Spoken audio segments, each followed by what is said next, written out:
খাদের কিনারে 50,000 কোটি টাকার পোল্ট্রি শিল্প, 5 বছরে উৎপাদন খরচ প্রায় দ্বিগুণ। দেশের প্রায় 50,000 কোটি টাকার পোল্ট্রি শিল্প বর্তমানে চরম সংকটের মুখে পড়েছে। করের বোঝা বৃদ্ধি ও পশুখাদ্যের আকাশচুম্বী দামের কারণে গত 5 বছরে এই খাতে উৎপাদন খরচ প্রায় দ্বিগুণ হয়েছে। ফলে তৃণমূল পর্যায়ের খামারিরা লোকসানের মুখে পড়ে একের পর এক খামার বন্ধ করতে বাধ্য হচ্ছেন। খামারিদের তথ্য অনুযায়ী বর্তমানে একটি ডিম উৎপাদনে খরচ হচ্ছে প্রায় 10.5 থেকে 11 টাকা, অথচ পাইকারি বাজারে তা বিক্রি করতে হচ্ছে 7.5 থেকে 8.5 টাকায়। একইভাবে প্রতি কেজি ব্রয়লার মুরগি উৎপাদনে খরচ হচ্ছে প্রায় 146 টাকা, যেখানে বিক্রয় মূল্য থাকে 145 থেকে 148 টাকার মধ্যে।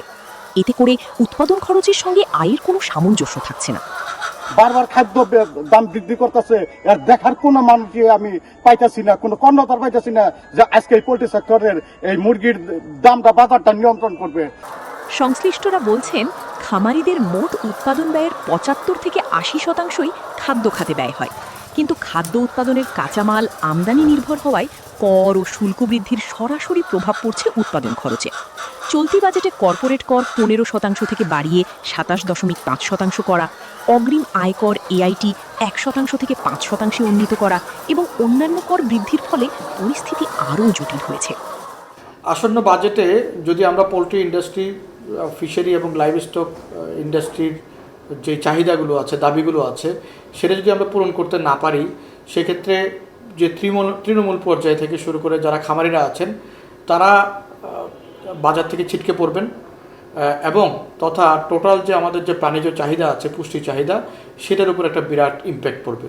তো প্রাণীজ চাহিদা পূরণে 18 কোটি মানুষের যে জনগণ, 18 কোটি মানুষের যে আমাদের যে বিরাট জনসংখ্যা, এই জনসংখ্যার পুষ্টি চাহিদা নিরাপত্তা তো এটা একটি বিষয়।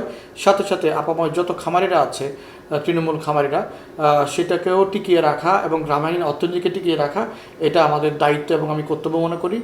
সাথে সাথে এটার উপর যদি একটা বিরূপ প্রভাব পড়ে ট্যাক্স এবং আপনার ফিসকাল পলিসির জন্য, সেটার যে দুর্ভোগ শুধুমাত্র প্রান্তিক খামারিরা পড়বেন শুধুমাত্র সেটা নয়, বরঞ্চ টোটাল আপাময় জনগণের 18 কোটি জনগণের পুষ্টি নিরাপত্তাও কিন্তু বিপাকে পড়ে যাবে। সাথে সাথে এমনও সংখ্যা তৈরি হতে পারে গুটি কয়েকটি প্রতিষ্ঠানের হাতে এই সেক্টরটার জিম্মি হয়ে যেতে পারে। তো আমি মনে করি সরকারকে এটাকে খুবই বেশি গুরুত্ব দিয়ে এইবারের যে আসন্ন বাজেটে আমাদেরকে প্রাণী এবং মৎস্য ইন্ডাস্ট্রির বান্ধব একটা বাজেট করা উচিত। বিশ্লেষকদের মতে, পোল্ট্রি শিল্পকে টিকিয়ে রাখতে হলে খাদ্যের দাম কমানো এবং কর ও শুল্ক উল্লেখযোগ্যভাবে হ্রাস করা জরুরি। পাশাপাশি দেশীয় খাদ্য উৎপাদন বাড়াতে উদ্যোক্তাদের প্রণোদনা ও যন্ত্রপাতি আমদানিতে শুল্ক ছাড় দেওয়ার পরামর্শ দিয়েছেন তারা। প্রোডাকশন সাইড, ইনপুট সাইড এবং মার্কেট সাইড, এই তিনটাকেই সমানভাবে গুরুত্ব দেওয়া প্রয়োজন। তাহলে আমার পোলট্রি শিল্প, বিশেষ করে ছোট খামারি যারা আছে, তাদেরকে অনেকাংশেই কিন্তু স্টেবল অবস্থায় নিয়ে আসা সম্ভব বলে আমি মনে করি। যে ইনগ্রিডিয়েন্টগুলো উৎপাদন করতে পারছি না কিন্তু আমাদের নিড, সেটাকে বিদেশ থেকে আনতেই হবে এবং সেটার জন্য দরকার হলে শুল্ক ছাড় দিতে হবে। খাত সংশ্লিষ্ট সংগঠনগুলোর দাবি, দক্ষিণ এশিয়ার অন্যান্য দেশের তুলনায় বাংলাদেশে পোল্ট্রি খাতে করের হার অনেক বেশি। যেখানে থাইল্যান্ড, মালয়েশিয়া, নেপাল সহ বিভিন্ন দেশ এই খাতে কর অব্যাহতি ও প্রণোদনা দিচ্ছে, সেখানে বাংলাদেশে উল্টো করের চাপ বাড়ানো হয়েছে।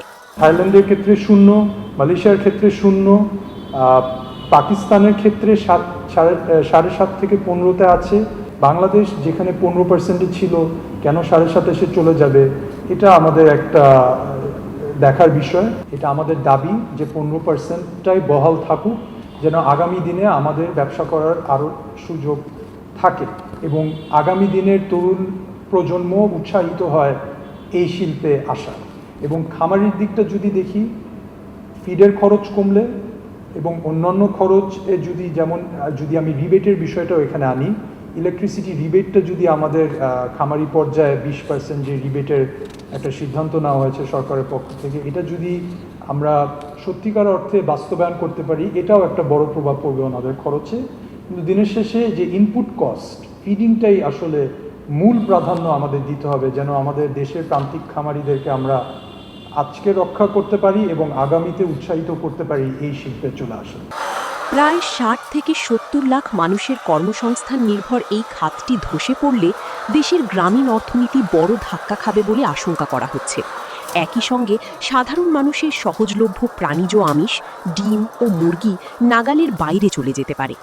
এই অবস্থায় আসন্ন বাজেটে পোলট্রি খাতে কর কমানো, বিশেষ বরাদ্দ প্রদান এবং প্রান্তিক খামারিদের জন্য সহায়ক নীতিমালা গ্রহণের দাবি জানিয়েছেন সংশ্লিষ্টরা। সময়মতো কার্যকর পদক্ষেপ না নিলে দেশের এই গুরুত্বপূর্ণ খাদ্য খাত বড় কর্পোরেট প্রতিষ্ঠানের নিয়ন্ত্রণে চলে যেতে পারে। ফলে ভোক্তাদের দ্বিগুণ দামি ডিম ও মুরগি কিনতে হতে পারে বলেও সতর্ক করেছেন তারা।